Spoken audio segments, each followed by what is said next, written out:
जिले के सभी लोगों के लिए सरकार की सभी योजनाओं की जो प्राथमिकता होती है उसके अनुसार उसका लाभ आप लोगों तक पहुंचाए।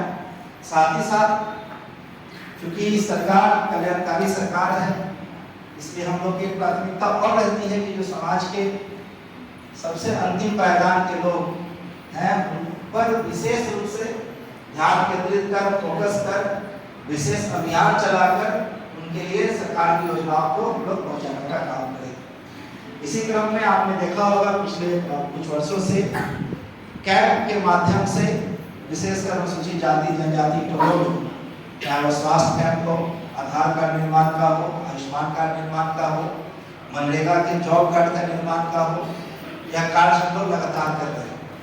वर्तमान में अपने जिले में प्रखंड कल्याण पदाधिकारियों की पोस्टिंग हुई है, सभी नए और विद्यमान पदाधिकारी पोस्ट हुए हैं। सभी प्रखंड कल्याण पदाधिकारी और जिला कल्याण पदाधिकारी के कार्यालय से हम लोग प्रयास कर रहे हैं कि अनुसूचित जाति जनजाति टोलों के एक एक परिवार से हम लोग संपर्क करें और उनको सरकार की योजनाओं का लाभ दिलाएं। और बड़े हर्ष की बात है कि पिछले एक महीने में प्रखंड कल्याण पदाधिकारियों के सहयोग से और उनके मेहनत से हम लोगों ने लगभग 1200 से ज्यादा वैसे बच्चों को आइडेंटिफाई किया है जिनके पिताजी की मृत्यु हो गई थी और उनको हम लोगों ने स्पॉन्सरशिप योजना जिसके तहत हर महीने 4000 रुपए की राशि उनके माता और बच्चे के खाते में जाए, इसका चयन करने का प्रयास किया है। 1200 लोगों की सूची आई है। प्रखंड कल्याण पदाधिकारी विकास मित्रों के माध्यम से अनुसूचित जाति जनजाति टोलों में भ्रमण कर रहे हैं, फोन पे संपर्क कर रहे हैं, वैसे बच्चों को आइडेंटिफाई कर रहे हैं। सूची हम लोग को प्राप्त हो गई है। अभी अगले 10 दिनों के अंदर में परिवार होंगे उनको इस योजना का लाभ हम लोग देना शुरू कर देंगे। इसके साथ ही साथ हम लोगों ने पिछले एक महीने में यह भी प्रयास किया कि महादलित टोले, अनुसूचित जाति जनजाति टोले के वैसे बच्चे जो 12वीं करने के बाद अपनी पढ़ाई छोड़ चुके हैं, कहीं पढ़ाई नहीं कर रहे हैं, बेरोजगार हैं, तो सरकार की जो स्वयं सहायता भत्ता योजना है जिसके तहत 2 सालों तक 1-1 हजार रुपए का लाभ हर महीने दिया जाता है, वैसे भी लगभग 580 लोगों को हम लोगों ने इस महीने से लाभ देना शुरू कर दिया है।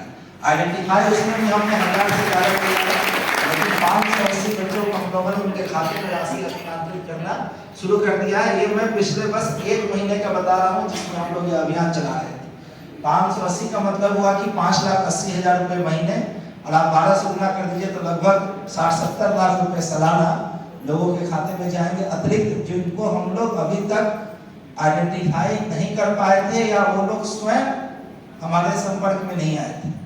तो इस तरीके से उसी प्रकार आयुष्मान कार्ड की बात करें, मनरेगा जॉब कार्ड, पिछले वर्ष हम लोगों ने एक अभियान चलाया था जिसमें हमने प्राथमिकता के तौर पे जिले में जो हमारी महिलाएं हैं और अनुसूचित जाति जनजाति समूह के जो लोग उनको टारगेट करते हुए हम लोगों ने मनरेगा जॉब का निर्माण करने का प्रयास किया था, जिसमें 10,000 महिलाएं जो किसी भी समूह की थी उनको जॉब कार्ड निर्गत हुआ था। लगभग 9 से 9,500 अनुसूचित जाति जनजाति समूह के लोगों को जॉब कार्ड देने का काम DRDA के माध्यम से हम लोगों ने किया। तो इस प्रकार से लगातार प्रशासन सरकार की योजनाओं को आप तक पहुंचाने का काम कर रहा है। अभी हम DDC साहब से पूछ रहे थे कि अनुसूचित जनजाति समूह में प्रधानमंत्री आवास योजना की क्या स्थिति है। इन्होंने बताया कि 2018 में जो सर्वे हुआ था उसके अनुसार जितने भी अनुसूचित जनजाति समूह के लोग प्रधानमंत्री योजना के योग्य थे सभी लोगों को आवास योजना का लाभ दिया जा चुका है। और इनफैक्ट 120 जो आवास रह गए थे उसको हम लोगों ने सरकार को वापस किया है। अभी आप लोगों को बताना चाहेंगे कि जैसे हमने कहा 2018 में जो सर्वे हुआ था उसके बाद भी हमारी आबादी बढ़ी होगी, कुछ ऐसे परिवार हो सकते हैं जिनके पास आवास नहीं है, तो फिर से DDC साहब के नेतृत्व में एक नया सर्वे प्रधानमंत्री आवास योजना के लिए प्रारंभ होने वाला है। आपसे मेरा अनुरोध होगा, आपके माध्यम से सभी परिवारों से अनुरोध होगा कि जिनके पास भी आवास नहीं है या जिनके पास भूमि नहीं है, माननीय मुख्यमंत्री महोदय की योजना है, यदि आपके पास आवास के लिए भूमि नहीं है तो सरकार पैसा देती है आवास भूमि के लिए आवास के लिए भूमि नहीं है तो भूमि खरीदने के लिए सरकार पैसे देती है। तो इस सर्वे में निश्चित रूप से भाग ले, जो सही में जिनके पास आवास नहीं है या भूमि नहीं है उनको सर्वे में अपना नाम लिखाना चाहिए।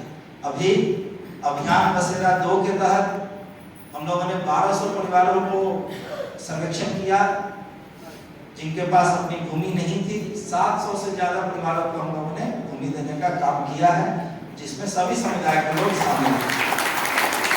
इसी के साथ साथ बिहार सरकार की योजनाओं की बात करें तो उद्यम स्वरोजगार को बढ़ावा देने के लिए सरकार की मुख्यमंत्री अनुसूचित जाति जनजाति उद्यमी योजना है।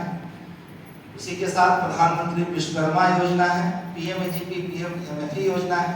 तो इसमें विशेषकर अनुसूचित जाति जनजाति उद्यमी योजना में हमें जितने भी लक्ष्य प्राप्त हुए थे पिछले वर्षों में, सभी लक्ष्य को प्राप्त करते हुए हम लोगों ने सभी लाभुकों को जो आर्थिक लाभ सरकार देती है उसको पहुंचाने का काम सरकार के द्वारा किया गया। तो आपने देखा होगा अखबारों के माध्यम से, टीवी के माध्यम से कि सरकार कल्याणकारी सरकार होने के नाते सभी समूह सभी व्यक्ति के लिए कोई ना कोई योजना तैयार करती है। लेकिन सरकार जानती है कि जो समाज में जो सबसे पिछड़ा तबका है, जो सबसे गरीब तबका है, उस पर विशेष नजर रखने की आवश्यकता है। अतः उसके लिए सरकार विशेष योजनाओं का निर्माण करने का काम करती है और उसी के तहत ये धरती आबा जनजातीय ग्राम उत्कर्ष अभियान की शुरुआत की गई है। इस अभियान के तहत अगले 1 महीने तक हम लोग विभिन्न तरह का कैंप का आयोजन जो भी हमारे SC/ST टोले हैं वहाँ करने का काम करेंगे और लोगों को सरकार की योजनाओं से आच्छादित करने का काम करेंगे। मुझे पूरा विश्वास है कि आप लोगों ने अभी इस आयोजन स्थल पे माननीय मुख्यमंत्री महोदय और माननीय प्रधानमंत्री महोदय की बातें जो सुनी उसको आप अपने आस पड़ोस के सभी लोगों तक पहुंचाने का काम करेंगे ताकि उनको भी सरकार की योजनाओं का लाभ मिल सके। और जो प्रयास प्रशासन करेगा उसमें आप सहयोग करेंगे। सरकार की योजनाएं मतलब वो आपके अधिकार की बात हो रही है। सरकार जो भी योजना बनाती है वो एक तरह से आपका अधिकार हो जाता है और प्रशासन की जिम्मेवारी है कि आपके अधिकार को आप तक पहुंचाया जाए। हमारा पूरा प्रयास रहेगा कि आपके हर एक अधिकार सरकार की हर एक योजना को आप तक पहुंचाए। मैं पुनः आप सभी लोगों को यहाँ आने के लिए धन्यवाद देता हूँ।